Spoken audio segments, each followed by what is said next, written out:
Good evening, everyone, and I hope everybody is safe and well. Welcome to the 2021 edition of the Mind of Yash PCOS series.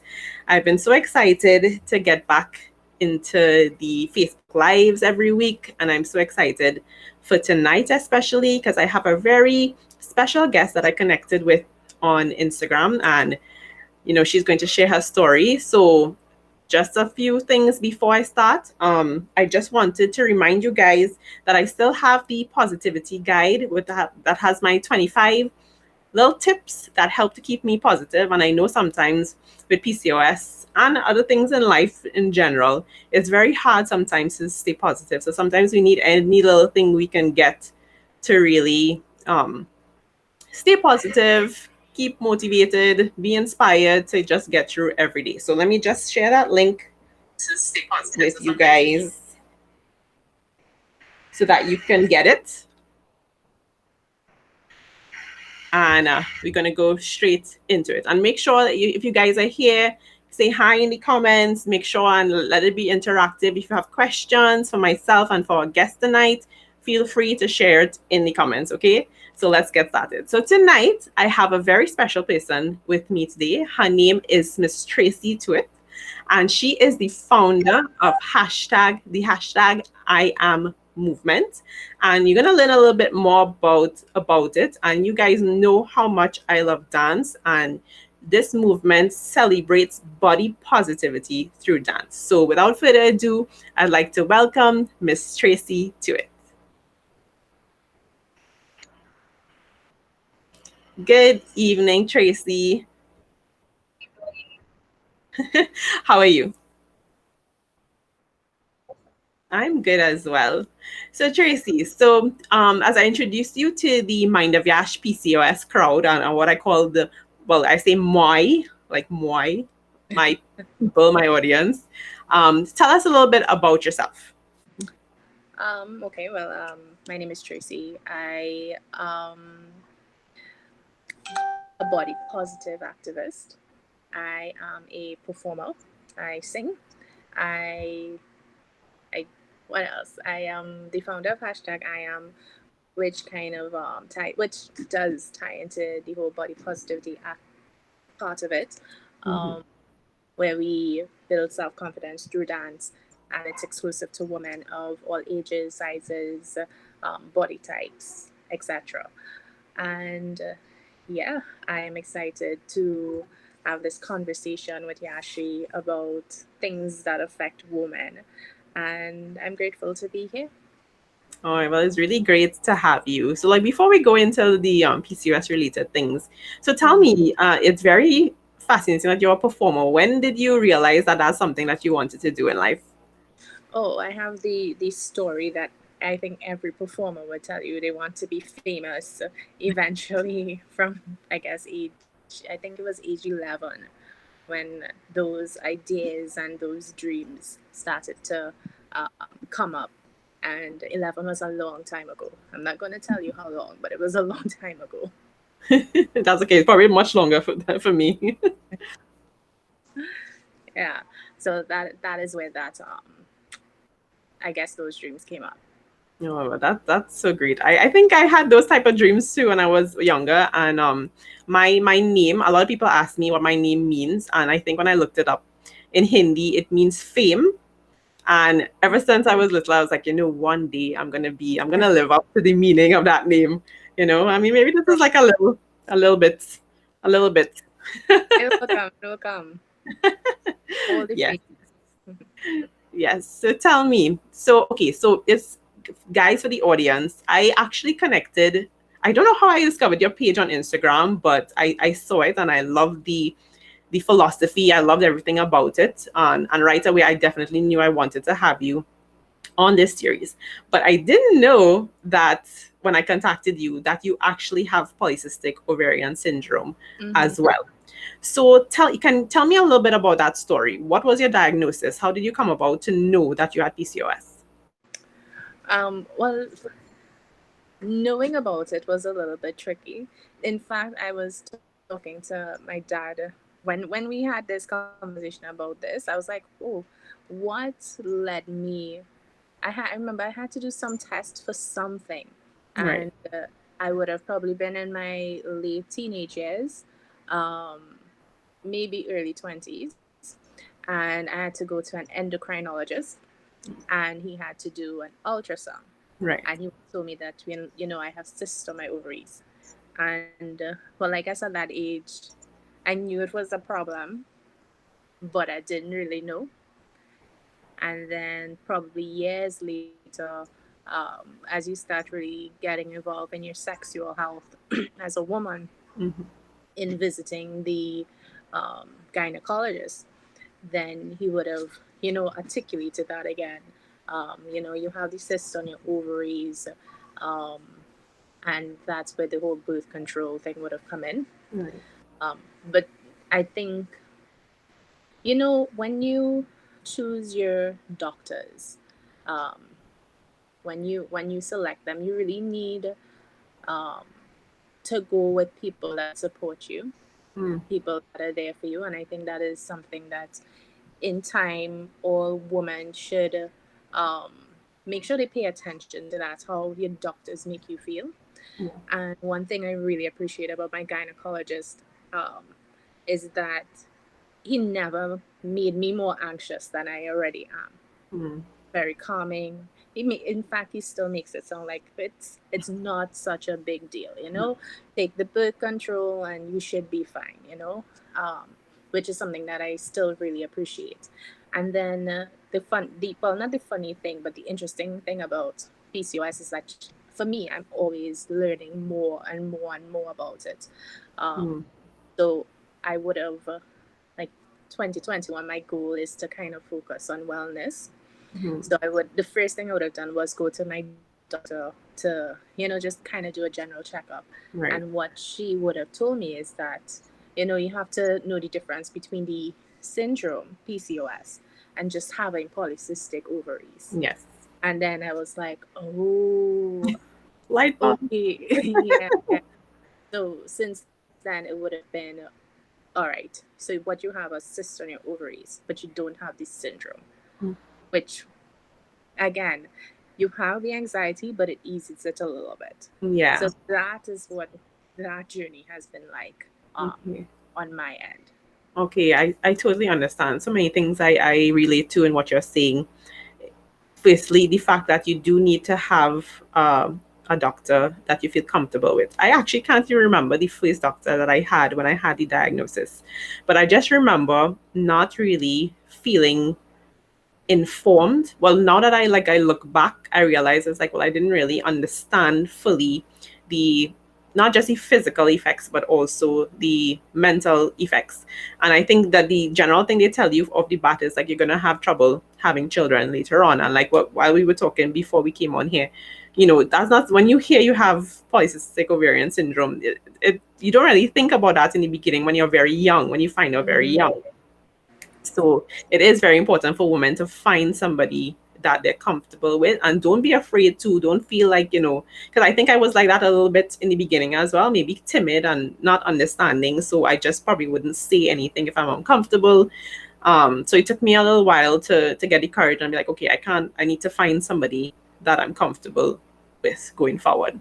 And Mm-hmm. another thing that you just touched on in terms of wellness, I think it's so important to take care of yourself in every aspect of the thing. Like, okay, I hate to go to the doctor sometimes. I hate to do those type of things, but sometimes, you just go to make sure everything is okay, a checkup is okay, and then also to look at the wellness side of thing in terms of your mental, emotional, and spiritual health. If you need to do things to check in for that, whether it's with your support group or officially with therapy and these type of things, make sure that you do those things. So I think those are two very helpful things for the community to note as well.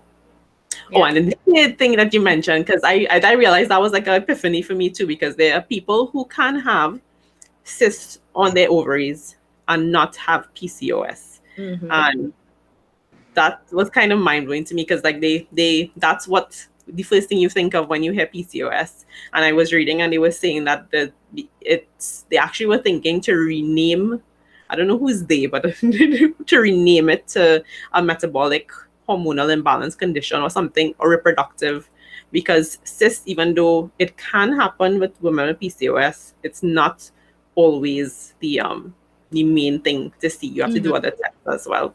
Yeah, yeah, Yeah. fully agree. Yeah, that was an epiphany, and I am almost 30, and I just had that. I am probably what, 2 weeks No, ago, girl, maybe. it's You know, it just makes you aware of that there's still so much. You really have to be responsible for yourself and get the education and know what is going on with your body, know why certain things are the way it is. I mean, I've always been, I think, weight gain is one part of that, and I've always been on the bigger side growing up from young, and knowing that these things affect like how your body, your metabolism, or your body gains or loses. You know, I also would have had the hormonal imbalance, which I think for me, my experience is really more structured around the whole mental health aspect of it, yeah, um, self esteem, because I used to have what do you call it? Uh, hairs, yeah. the hair growth, Mhm. which is horrifying as a teenager Girl, woman, you know, girl. like, so much. And I mean, thank God for Lisa. Right? I You know, actually think I'm gonna look into getting like a home laser um kit, I guess, to try to do it on my own, because laser is expensive. But so I'm yeah, looking into getting like one home.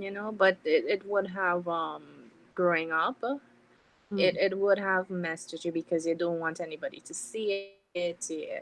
And then it affects your skin, and so many things, so Yeah, many other things besides just the whole possibly not being able to have children, which you're is right. big in of itself, but there are other things to consider as well. Yeah, that's true, because I think at first I didn't realize just how much it would affect my life, and like as years went by, things started to worsen. And then, of course, my habits as well didn't really help it. But then, just the condition alone, as you're getting older, the excess hair. Always thought I was like a little bit on the hairier side, but then I noticed that it would start to get worse in different areas, and you feel so self conscious about it, because Mm-hmm. some people can be insensitive sometimes. They might Mm-hmm. be like joking or whatever, but it's something you can't really like change just like that. It's just something Mm-hmm. you have to deal with. So it Especially really in is the important. age of social media too, where you are encouraged, if you're building a business, if you're building skills, you're encouraged to put yourself out there, Hmm. and the internet is not a nice place, Yeah, it you isn't. know. So But bushy eyebrows for the win, right? yes, agree.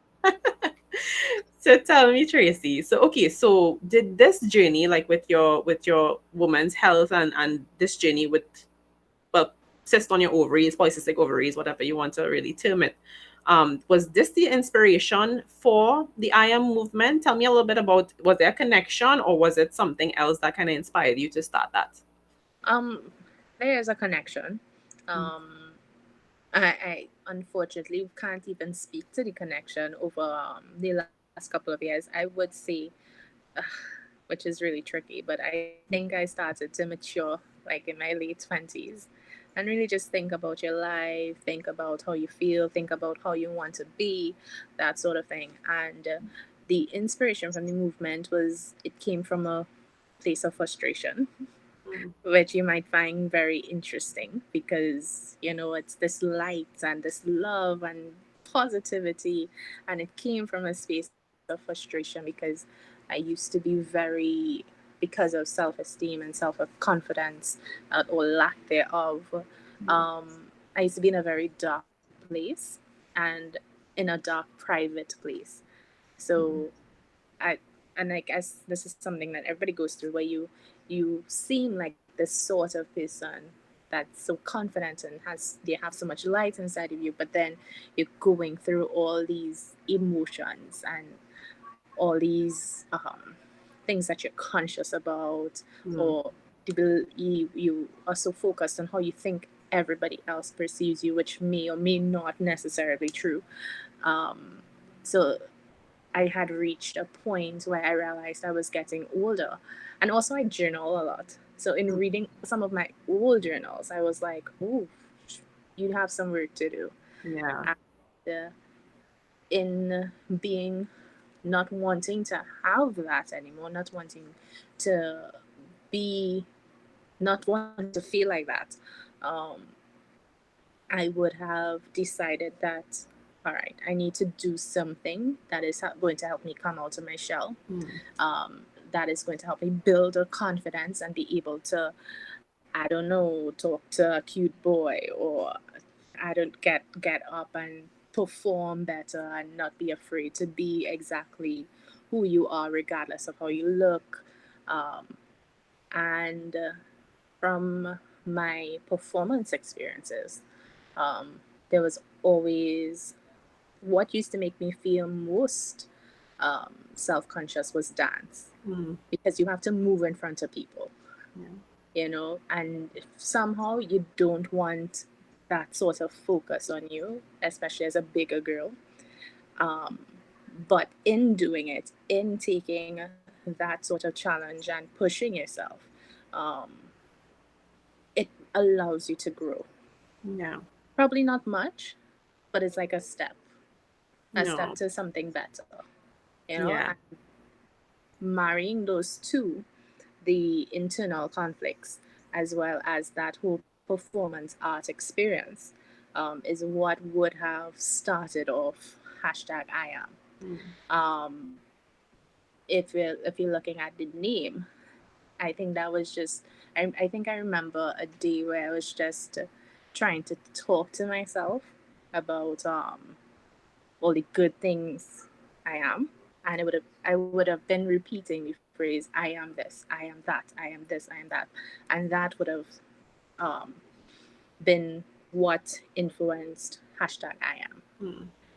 So now, the connection part of it, even if you're not thinking about it, it's there because PCOS would have played a part in how my body is. If whether it's weight, the ridiculous hair growth in places where you don't want hair growth to be, and all of that kind of contributing to the whole self-esteem, the self-confidence, and then, and I'm talking about years of being in that negative space, Mm. um, having to now find a way to overcome that. Yeah. So that is where that connection is a whole story. No, that's a beautiful story to me, Tracy, because I a lot of what you're saying is resonating with me because it's so funny sometimes like your purpose can come from the biggest pain point in your life. And even though it's like you say, it was a frustrating and dark place, that's how I felt about my PCOS as well. Like it really had me, it gave me some of my darkest moments in my life. And I didn't even realize it was really PCOS related. It was just like a lot of things compounded with it as well.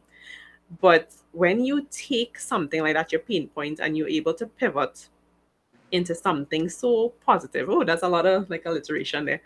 Um, it's so beautiful, and it's like it gives you even more passion, another p word, to really help others, and you can relate on a different level, and that makes me so happy to hear in a way, because it's like you can reach out to somebody who wouldn't think you're just like saying things to them.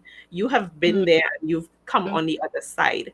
And what I love what you said as well, well, I'm also a strategist with something called the Women's School, doing a training on the art of being a woman, and we talk about scripts, writing positive scripts, because for me, for years as well, I had the worst self-talk, things I would never say to anybody else, I would be telling myself. Mm-hmm. And when I really felt a change was when I really sat down and wrote, like, I am beautiful, I am able to process my emotions well, I can thrive with PCOS. Like, writing those things and seeing it back to yourself, as silly as it might seem in the beginning, it really starts to change that self-talk into something positive. So I really love that you did that. I wish I also journaled a lot more. I wrote plenty when I was younger, but I didn't journal as much to really look back. But I think that's another great practice to help with that sort of thing. Yeah, it really I always advocate for journaling, Yeah. because it really, you see, when it comes to knowing yourself, people underestimate how conscious you have to be about that. Mm. Like, you have to be very mindful about knowing who you are. And I feel like journaling gives you that sort of self-awareness that you are not probably conscious about all the time, Yeah. especially when you look back. Mm. And I mean, looking back now, I can probably say, oh wow, you came so far, and that in itself is a form of motivation. um, and I also agree with what you would have said about writing down, affirming to yourself. um, I think at one point I used to write letters to myself, and you know for me that's another way of communication, self Yeah. talking to yourself. And you really do have to treat yourself as a friend. And I think you're right, we are very hard on ourselves. um, and the interesting thing about it is when you look at your friends or your family members, you see so much good and so much light and so much positive things about them. But somehow when you turn it inside in inward, um, it changes. Mm. So when you start to look at yourself as your friend, then I think that creates a space for you to grow and just live a better life. Yeah. Yeah, I Mm-hmm. totally agree. I think it really does really start from that self-awareness, because if you don't know what's wrong, then how do you take these steps to change? And it Mm-hmm. can be very scary sometimes to really sit down. I mean, we had some exercises in the training that you really had to think about your triggers and what your mom's opinion meant of you, and like how did this Yeah. affect your life. And it's sometimes it's really hard too, but then I could see that why I had certain behaviors, or why I tended to do certain things, and that was the way I could start taking these steps to make that change, Mm-hmm. because I was aware of it. Mm-hmm. you know It's a lot of work. it It's is, a lot girl. of work, and it never stops. Yes, it never stops. You've never arrived, but it's worth it. It really is worth doing the work for yourself and just for the people around you, because you need to be the best version of you Mm-hmm. before you could pour into anybody else. Yeah, agreed 100%. So tell me about the classes themselves. Like, what do they entail? Tell me about them. um well, I would have recruited choreographers, because I personally don't think I can dance. um No, no, no. I'm sure you can dance. So I would have recruited the help of choreographers in Trinidad, in Tobago, who could really bring that sort of professionalism. So you actually learning dance itself, right? Probably not all the intricacies and the fundamentals and all that, but you are learning well crafted movement. Yeah. Um, each choreographer brings a different twist, a different sort of flavor to the classes, based on how they interpret body positivity. And it ranges. So on one end of the spectrum, you would just be focusing on yourself, how Mhm. you feel, how your body moves, just kind of getting that sort of expression out of you.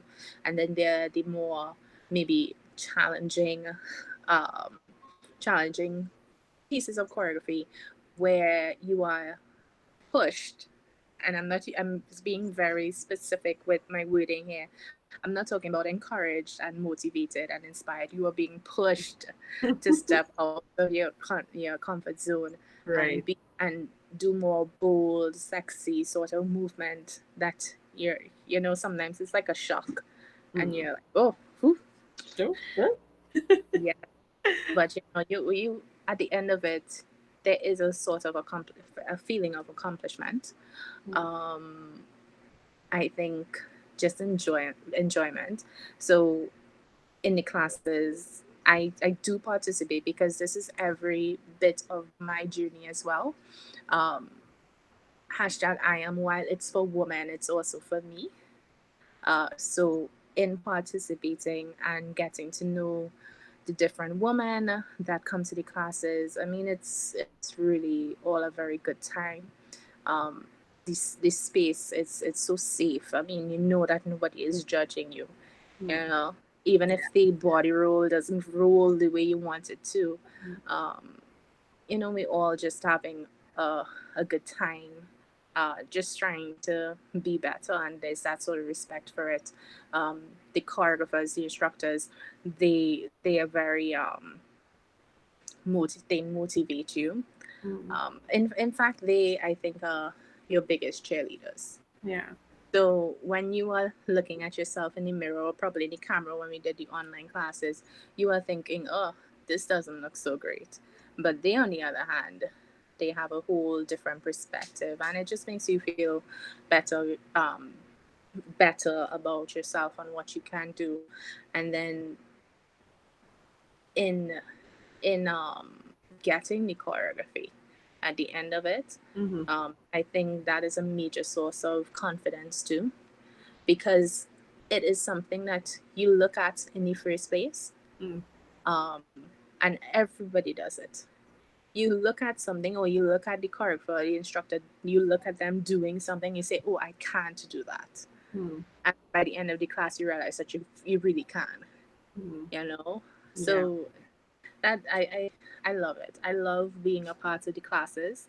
I love the whole vibe, the whole energy. I really can't wait for us to start back doing physical classes. Hopefully, COVID could give us an ease up. I know it's not going to happen anytime soon, but we could still pray, so that you can get that sort of energy again. Yeah, no, I could tell that you love it, and it reminds me. Well, I'm also a Zumba instructor, Yeah, and I tell people that I guess it's kind of like Zumba's motto and thing as well. It's be like if you're not getting the moves, just make sure you're moving and you're having fun, mm-hmm. and then you eventually do get the moves, and you do really feel so good about yourself. And my Zumba journey has been like a roller coaster in itself because I discovered Zumba 2013 or so, and my self image then was not the best. So it took me, and I actually asked, became an instructor 2 years later. But I was still so scared to even like teach because I was just thinking, it's like, who's gonna want to learn from me? I still felt kind of awkward and everything like that. And so 2017, I started teaching, and then I got pregnant. But then I started back again in 2020, right before the pandemic. But then I started doing online classes, and it's amazing like how different I feel. I still have days where I'm like, okay, I did a move and I didn't really feel so great. But then just embracing yourself, embracing your authentic self, your uniqueness. And that's something that we have to talk about because I would have really compared myself to, the different instructors, think that they have better technique or they look better or whatever it is. But then I realized like I have my own, sometimes I may not have the biggest classes, but somebody would just message and be like, you inspire me. Mm-hmm. I feel so encouraged, and it does something on the inside. And then on the other scale, I remember my husband and I tried to do, was it, I think 2019, towards the end of 2019.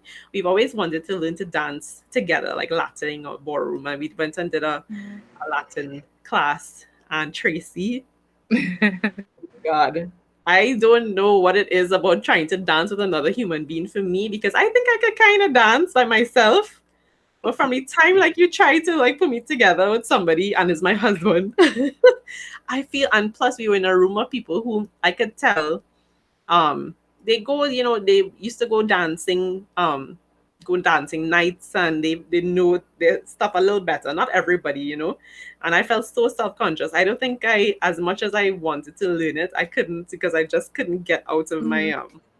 my space. So I love that you said you're creating this safe space that people not going to be. Now, mind you, those people probably won't even judge me then, but at least it might feel a little better to take these steps, and really embrace the experience. Yeah, and you see, you're using a word that is used a lot. I also do social media management, and you see that word authentic. Mm. I have a sort of love hate relationship with social media. Tell me. You, a lot of people feel the need to put your best self forward, Mm. right? Especially on social media, because you want to be seen as an expert in your field. You want people to know that you're good at what you do, which is all well and good. But you see, being authentic about your own experience and your journey, and when you don't get things right, Mm. I think that is what helps people connect. Yeah. Because at the end of the day, we're all human, and if we are too hard on ourselves, we it's good to push yourself. It's also good to have self compassion Yeah. and forgiveness, and understand that you don't need to be perfect. You Mm. just need to be honest about the fact that you are going. And I think you saying that, all right, I went to this Latin class, and I put myself out there, and I was still self-conscious Mm. about it. That is what allows somebody to relate to you now and say, well, look at that, Mm. she's still on this journey as well. Mm. She you know um Yeah. we aren't going to have it together all the time, and Mm. I think we need to stop pretending that we do. Yeah. you I know I fully agree with that, and it took me a long time to even do that for myself, because I've always had a obsession with perfectionism. But it was a strange thing for me, because I didn't want people to really think that I had it all together, but they just used to think that. Mm-hmm. And I even if I tried, I think, no, I don't really have it all together. But then when I reflect, I really did try to seem like I had it all together. Like, I would have friends tell me, it's like, I come to you to tell you all these things that is happening in my life, but I don't really get the same from you. And it's because Mm-hmm. like I would keep my struggles as close to me, because one, I wanted to be able to deal with it, and Mm-hmm. two, I also felt like I didn't want to burden somebody else with it. Great. So it That. took me some time, and like now it's kind of just all out there. Maybe not all out there, but at least I try to be authentic. Honestly, Mm-hmm. I just want people to know that they have a friend in me. And it takes the pressure off of you now. It does. It, And we already put enough pressure on ourselves. We don't need to be adding more. Life is yeah, hard. for sure. We need each other. We need Exactly. each other. Exactly. Let me see, what else do I have? My questions for you, Trace. So what is the most, well, I mean, you've really dropped a lot of tips and wisdom with us. But if you had to say one thing, what is the most important thing you learned in your journey? What would it be? The most important thing. Yeah. Um. Hmm. Well, you kind of shared a lot. I don't know why I asked you that question, because I know you told me about the having self-compassion. Yeah. I think self compassion is probably, I've learned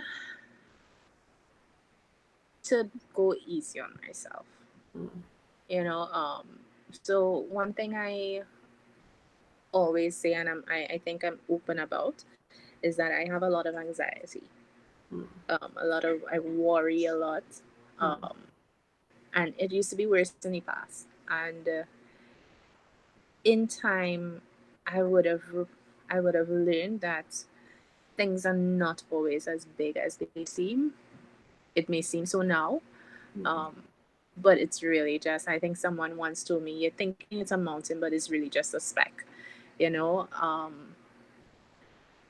And I think bringing that back to that whole self compassion is just not training yourself to not sweat the small stuff. You know, so I mean, people think, all right, body positive dance classes. All right, you're hosting a class, you know, easy peasy, you know, no. And there's so much thought and so much planning and, and so much things that you have to balance and so many things that you have to think things through Yeah. um, and you have to be easy on yourself as you go through it, as you go through the stress, what stress is, you know. Um, and if it doesn't work or if it doesn't work out the way that you intend or that you plan for, um, not to be too down on yourself. Hmm. Just take it as a lesson and Yeah. just try to be better the next time around. And if it doesn't work out the next time around, you try to be better the other time, the next time that comes after that. And I think that's a lesson too that you can put towards entrepreneurship. Um, it's really, I think all that whole journey is so connected. Hmm. Um, it really is being easy on yourself and being committed to learning about who you are, um, learning whatever the universe is trying to teach you at that point in time.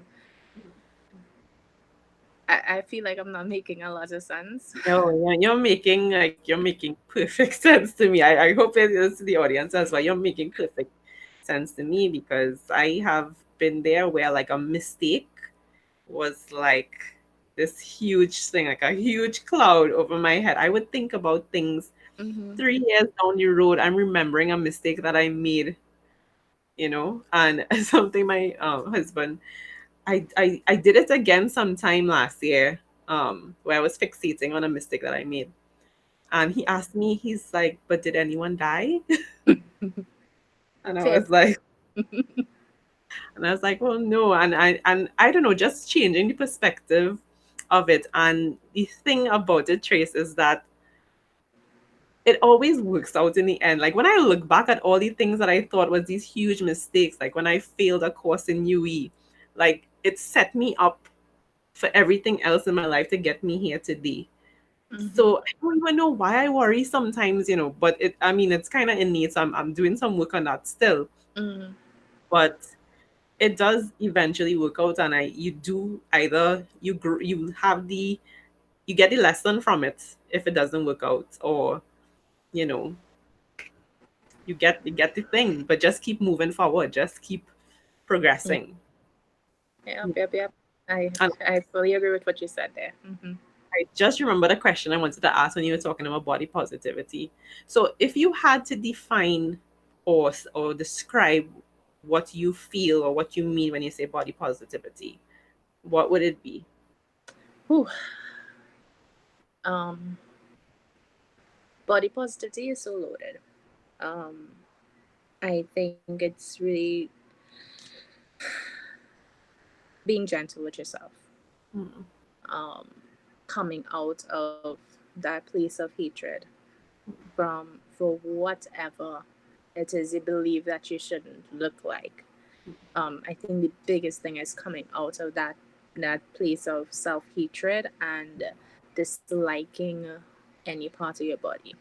Um, it to me, it's not about um, pushing on healthy habits.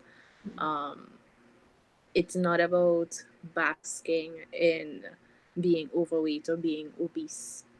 It's not about that at all.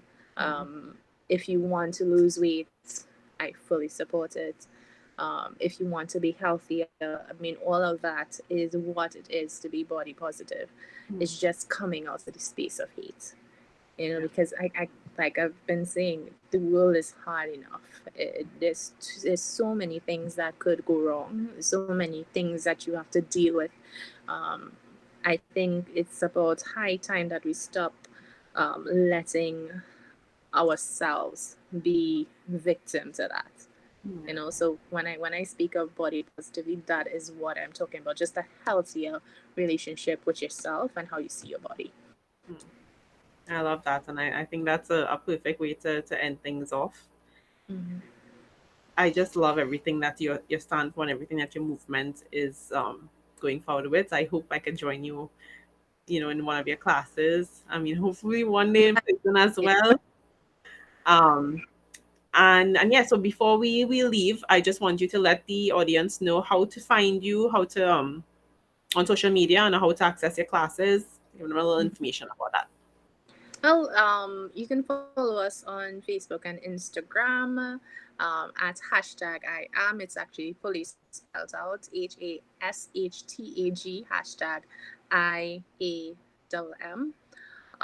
But yeah, it's on Facebook and Instagram. You just type it in and you will get access to all information, how to sign up for the classes.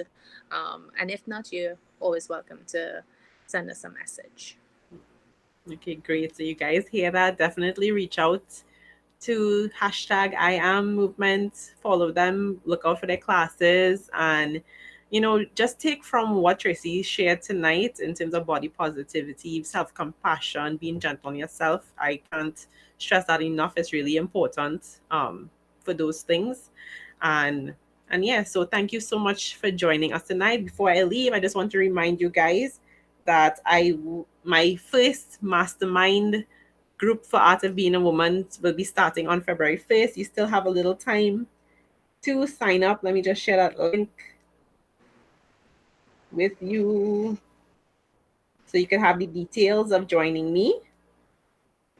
And Tracy, I'm so appreciative of you have spent taking the time to come and share with the audience tonight. I'm sure everybody who's watching now and who's watching later will be inspired, and they will be so grateful for the information that you shared and for your authenticity. Oh, I thought I was gonna have trouble saying that word, but I I got through. tried not to say that word earlier.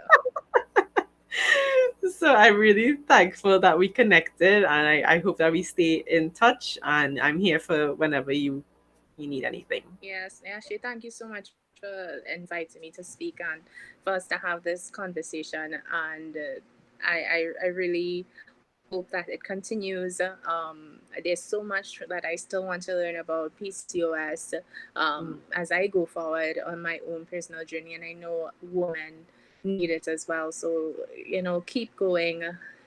I will tune in, and let's just make the quote unquote world a better place. Yes, for sure. Thanks so much. All right, take care.